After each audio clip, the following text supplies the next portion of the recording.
It's the Roger Blythe City Extra on 194. It always struck me that a lot had been done on the Loch Ness Monster, and it struck me that there had been many reported sightings of unknown creatures in the sea, and that they deserved a book.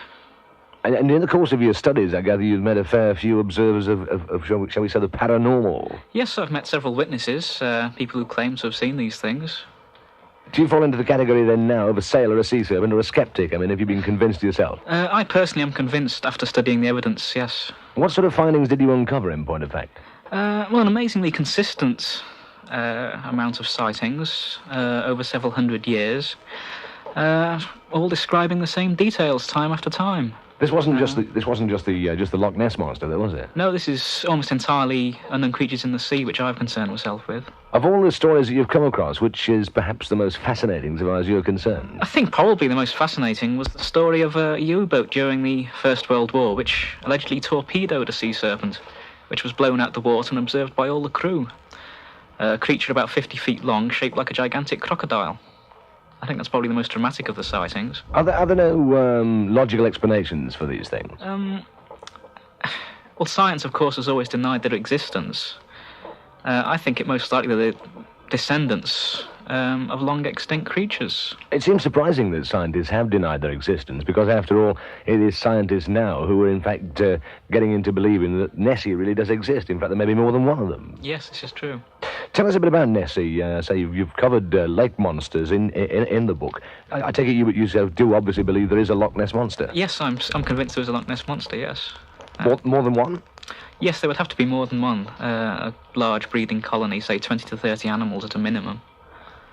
So you think that they think they're still at it down there in the Scottish depths? Very much so, yes. In the nicest possible way, Eston.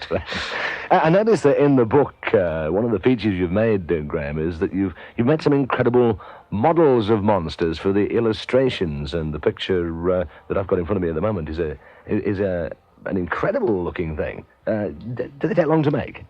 Yes, they all take quite a long while to make, certainly. Working in the evening, several months, really, some of them. Where do you get your inspiration from? Mainly from natural history books. What's the one I can see here, which looks remarkably like a dinosaur, is it? Is that a dinosaur, that one? I don't know. Well, yes, it's based on a creature called a Fedosaurus.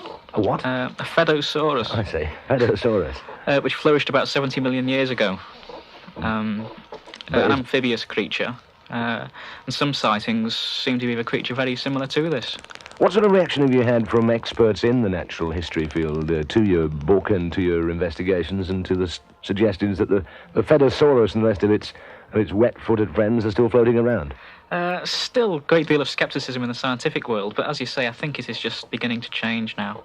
You're working in perhaps an unlikely area for a man who studies monsters. You work as a civil servant, I believe, at present. Yes, that's right, with the Inland Revenue at the moment, yes. Really? Yeah. I didn't know that part. I wouldn't have invited you in.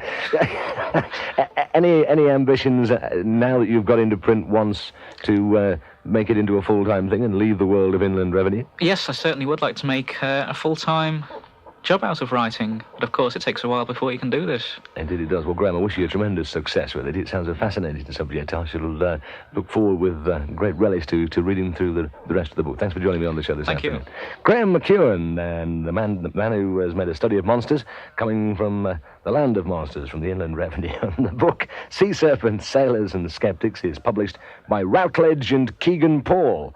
And it's published at the monstrous price of £4.50. It's a splendid book. There's some superb model pictures in it. And if you're fascinated by monsters and the like, I recommend that you take a gander at it. It's the Roger Blythe City Extra on 194.